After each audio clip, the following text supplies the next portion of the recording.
আমরা বিভিন্ন এবার আমাদের ক্রিকেট সিজনও আমাদের 14টা টুর্নামেন্ট অলরেডি শেষ, 15তম টুর্নামেন্ট আমাদের চলছে, যেমন সিনিয়র এ ডিভিশন ক্লাব লিগও চলছে, 2 তারিখ থেকে চালু হয়েছে, জেসি লিগও আমরা করব।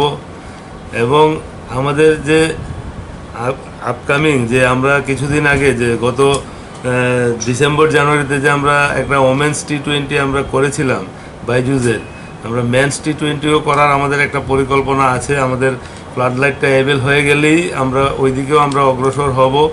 এবং বিভিন্ন সাব ডিভিশনেও কিছু কিছু মাঠের সমস্যা আছে, ওই মাঠগুলিকে দ্রুত কিভাবে মানে সারাই করা এবং নতুনভাবে তৈরি করা যায় ওই দিকেও আমরা অগ্রসর হচ্ছি। এবং আমাদের মাননীয় অ্যাপেক্স মেম্বার যিনি বলছেন যে সিসিপিসি এবং ক্লাব সাব ডিভিশন সবাইকেই আমরা গিয়ার্স আমরা দিয়েছি। এবং আজকে ওইটার সুবাদেই মানে ওই অনুষ্ঠানের সুবাদে আমরা সাংবাদিক বন্ধুরা যারা আমাদের সাথে জড়িত, যারা মিডিয়াতে খুব দিনরাত পরিশ্রম করে এবং খেলার সাথে জড়িত এবং সঠিক নিউজটা যারা পরিবেশন করেন, তাদেরকে নিয়েই আমরা আজকের যে গিয়ার্স অনুষ্ঠানটা আমরা সবাইকে, যেমন এখানে আগরতলা প্রেস ক্লাব আছে এবং জার্নালিস্ট রিক্রিয়েশন ক্লাব এবং ত্রিপুরা স্পোর্টস জার্নালিস্ট ক্লাব, সবাইকে আমরা 2টো করে গিয়ার্স আমরা আজকে প্রদান করব, যেন আগামী দিন সাংবাদিক বন্ধুরাও আমাদের সঙ্গে এই খেলার ময়দানে সামিল হতে পারে।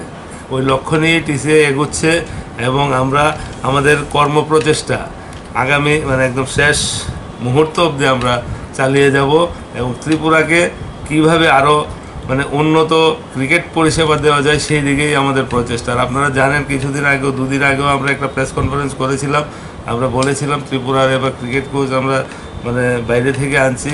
সেই সুবাদে আমরা লান্স ক্লোজনারের সাথে আমাদের কথা হয়েছে, আগামী কিছুদিনের মধ্যেই হয়তো উনি ত্রিপুরায় আসবেন, আমাদের সাথে চুক্তিবদ্ধ হবেন, তখন সবটাই আপনারা জানতে পারবেন।